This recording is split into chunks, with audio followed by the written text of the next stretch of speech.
Drums of Powers Day 360 na tayo. At napalapit na natin para sa ating goal na 365 days. Meron na tayo isang taon na nagda-drums of Powers. At meron na tayo munang pattern dito o count na 1 and 2 and 3 and 4 yan. 1 and 2 and 3 and 4 yan. 1 and 2 and 3 and 4 yan. Ayan ang count natin sa pinaka first pattern natin. I-play lang natin.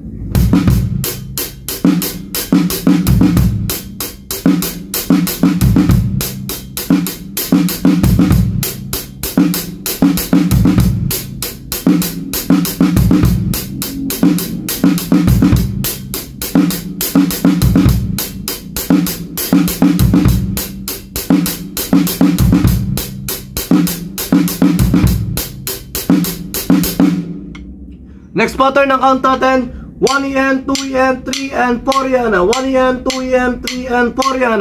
Importante kasi sa atin ma-practice yung counting kahit papano. Yung mga idea na pwede natin i-incorporate pwede natin i-count o pwede tayo mapamilyar at para yung mga aksentuhan mas madali natin ma-point kung saan natin ina-accent. Ayun lang. Okay?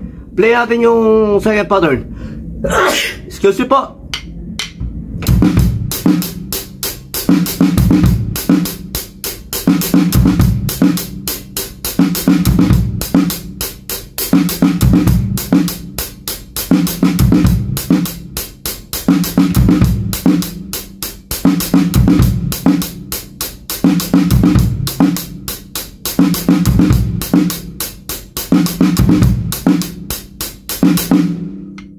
Next pattern, ang count natin, 1 yan, 2 yan, 3 and 4 yan. 1 yan, 2 yan, 3 and 4 yan. 1 yan, 2 yan, 3 and 4 yan. 1 yan,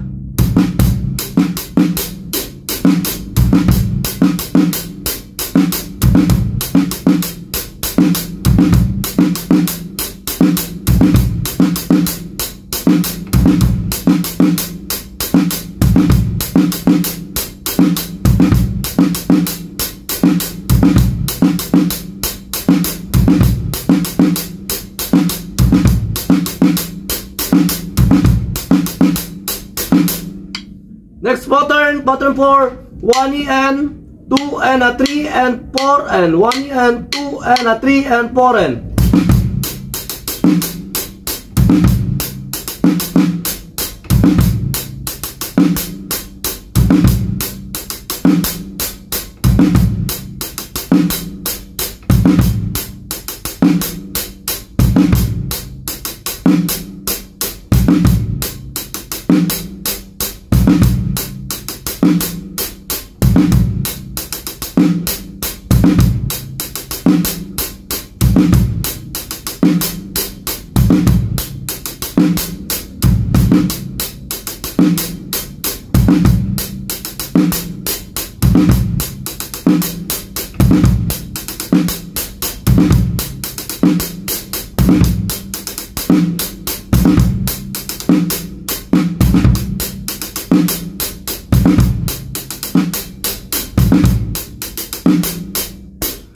Pag may na-enjoy kayong pattern, ulit-ulitin nyo lang, gawin nyo lang at para mapamilyar sa inyo. Ito, na-enjoy ako sa pattern ito.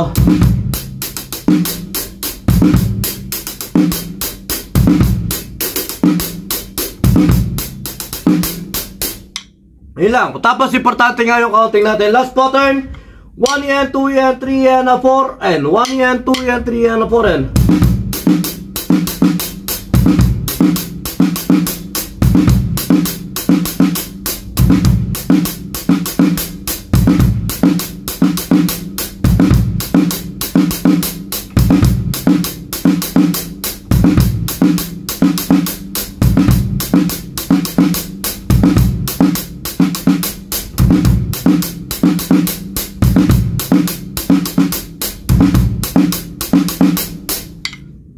Ayun lang yung pattern natin at medyo ito nakaka-enjoy, interesting.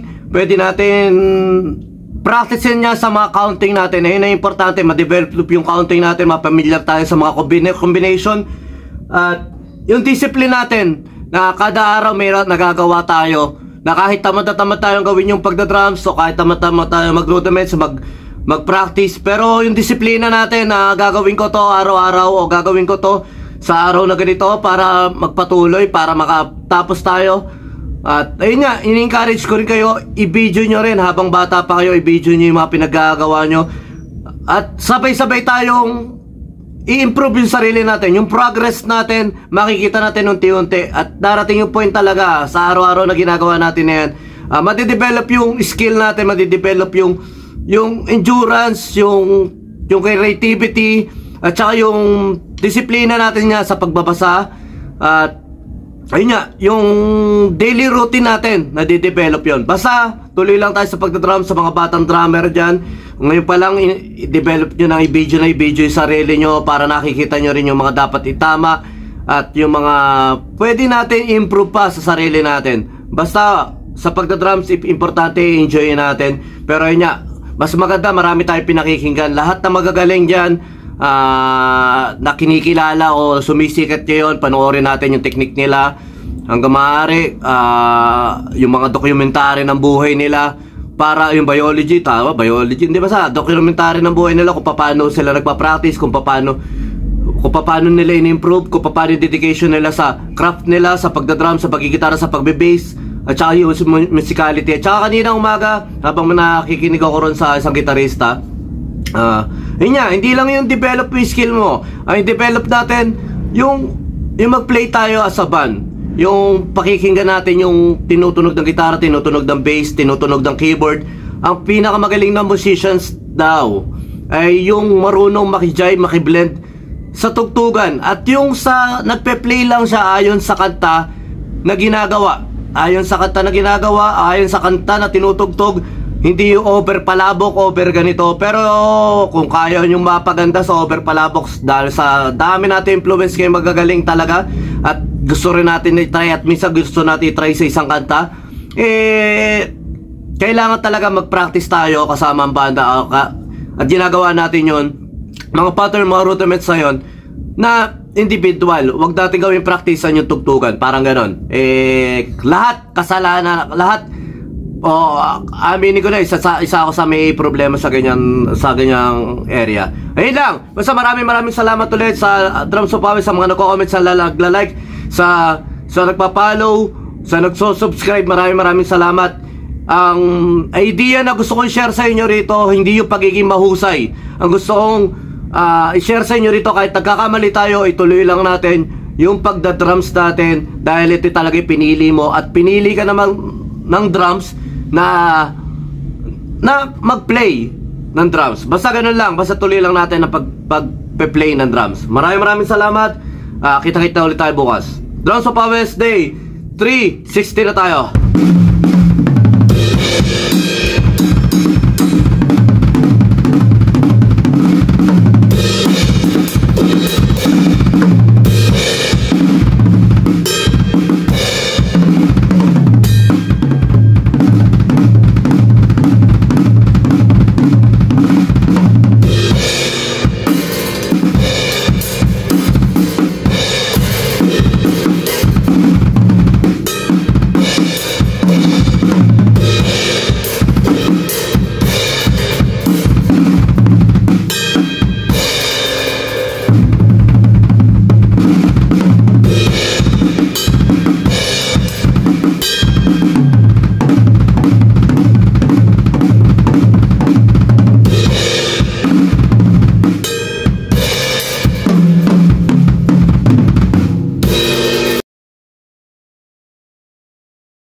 B-Jam Lights and Sounds. Yun mga boss, baka may mga upcoming events kayo na parating dyan, gaya ng binyag, kasal, debut, at kahit anong okasyon na kailangan nyo ng banda, acoustic band, full band, sequencer, meron po kami at kaya po namin kayong matulungan sa mga paghahanap nyo sa mga pangailangan nyo sa inyong okasyon. At ayun, maraming salamat sa mga tropa natin syempre na nag-share, nagla-like at nagsusubscribe sa atin sa ating YouTube channel. At saka maraming salamat syempre sa mga boss natin na patuloy na nag-hire sa atin. Maraming salamat ulit. Yon, lipat apartment, kailangan mo ba ng saktong sasakyan para sa saktong budget mo, para sa paglilipat ng gamit mo? Sa bagong apartment mo, syempre, ayun.